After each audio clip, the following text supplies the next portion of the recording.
गेहूं की बालियां लंबी मोटी करने का आखिरी उपाय, आखिरी तरीका, आखिरी फार्मूला, आखिरी खाद हम आपको आज की वीडियो में शेयर करने वाले हैं, बताने वाले हैं। तो आज की ये कंप्लीट वीडियो देखेंगे तो आपकी भी गेहूं की बालियां काफ़ी अच्छी आएंगी, काफ़ी हेल्दी बालियां आएंगी और आपको अच्छा और ज़्यादा पैदावार भी दिखाई देगा। नमस्कार किसान साथियों, SRJ किसान यूट्यूब चैनल पे आपका स्वागत है। चैनल को सब्सक्राइब नहीं किया है तो सब्सक्राइब करिए, वीडियो को लाइक नहीं किया है तो लाइक करिए। तो चलिए जानते हैं क्या करना है। बालियाँ निकलने वाली हो यानी गबोट अवस्था में, मतलब बालियाँ निकलने से पहले गबोट अवस्था में कुछ बातों, कुछ सावधानियां अगर आप अपनाते हैं, कुछ बातों का ध्यान देते हैं तो बालियों की साइज़ अच्छी आती है। सबसे पहले कुछ सावधानियों की बात करते हैं। इन दशा में आपको यूरिया खाद नहीं डालना है। यूरिया डालने से समस्या ये होती है कि पौधा बालियों के निर्माण के बजाय अपने वानस्पतिक विकास में मदद करता है, मतलब अपने पौधे की वृद्धि में काफ़ी ध्यान देता है, जिससे पौधे की हाइट ज़्यादा होने से फसलें गिरने की संभावना बढ़ जाती हैं। तो यूरिया वगैरह मत डालिएगा, नहीं तो फ़ायदे से ज़्यादा आपका फ़ायदा ही मिलेगा कि हाँ पौधे लंबे हो जाएंगे। नुकसान क्या होगा, पौधे लंबे होने से गिर जाएंगे। थोड़ी सी भी हवा चली, आपने ज़्यादा पानी वगैरह भर दिया तो ऐसी समस्या, थोड़ा ज़्यादा गिरने की संभावना ज़्यादा हो जाती है। बाकी आपकी मर्ज़ी, आप डालेंगे तो आपके पौधे लंबे हो जाएंगे। तो मेरा हिसाब यही, मेरा मानना यही है कि आपको ना डालना चाहिए। अब यहाँ पे यूरिया के साथ साथ आपको कोई भी खाद नहीं डालना है। मिट्टी में खासकर कोई भी आप, अगर आप चीज़ों का इस्तेमाल मिट्टी में करते हैं, ज़्यादा फ़ायदा आपको नहीं मिलेगा। तो आपको करना क्या है, नमी बना के रखिए। नमी की कमी से भी बालियों की साइज़ कम रह जाती है, छोटी रह जाती है। अब बालियाँ निकलने से पहले आपको 0/34 डालना है। NPK 0/34 के इस्तेमाल से बालियों का विकास बहुत ही अच्छे से होता है। इसका इस्तेमाल गबोट अवस्था में करना होता है। 1 से 1.5 किलो यह NPK डालेंगे तो बढ़िया फ़ायदा मिलेगा। अब इस NPK के साथ में हमें इस्तेमाल करना होता है बोरोन का। जो बोरोन आता है 20% वाला, लगभग 100 या 125 ग्राम अगर आप डाल देते हैं तो फ़ायदा क्या मिलता है। बिना फ़ायदे की तो हम कोई चीज़ बताएंगे नहीं, जो आप इस्तेमाल करिए। बोरोन से पर परागण अच्छे से होता है। अब परागण क्या होता है, परागण यानी पोलिनेशन, इस अवस्था, इस प्रक्रिया को हम बोलते हैं।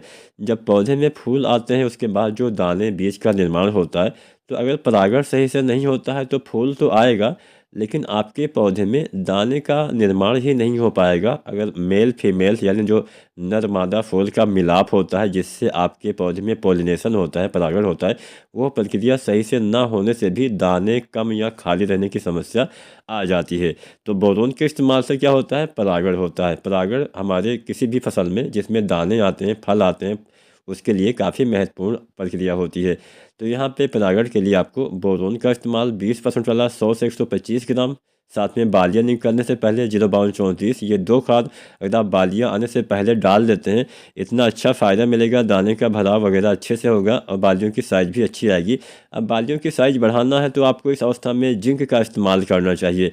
जिंक जो आता है 12% वाला, 120 ग्राम आपको लेना है और इसका इस्तेमाल आप 0/34 के साथ भी कर सकते हैं। बस ध्यान यही देना है कि अलग अलग सभी का घोल बनाना है।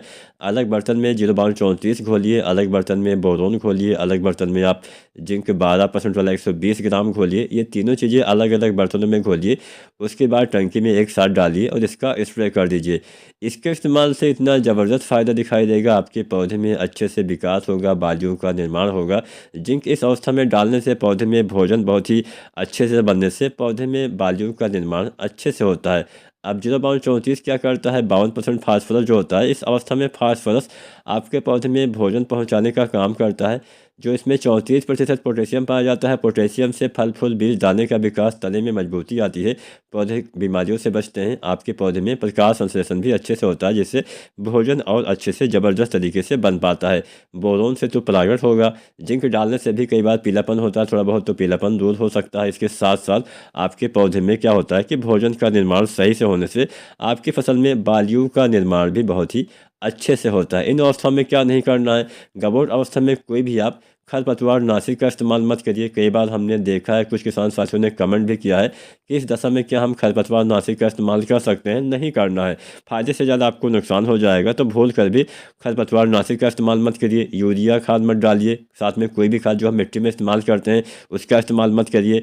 साथ में नमी बना के रखिए, लेकिन बहुत ज़्यादा पानी भरिए मत। तो अगर आप इन छोटी छोटी बातों का ध्यान देते हैं, अच्छे से देखभाल करते हैं, कोई बीमारी लग जाती है तो उसका समय से उपचार करते हैं, तो आप भी गेहूं की बालियों की साइज लंबी मोटी कर सकते हैं। गेहूं में पैदावार आप बढ़ा सकते हैं। वीडियो और जानकारी अगर अच्छी लगी हो तो लाइक शेयर करें और SRJ किसान चैनल को सब्सक्राइब करें। धन्यवाद।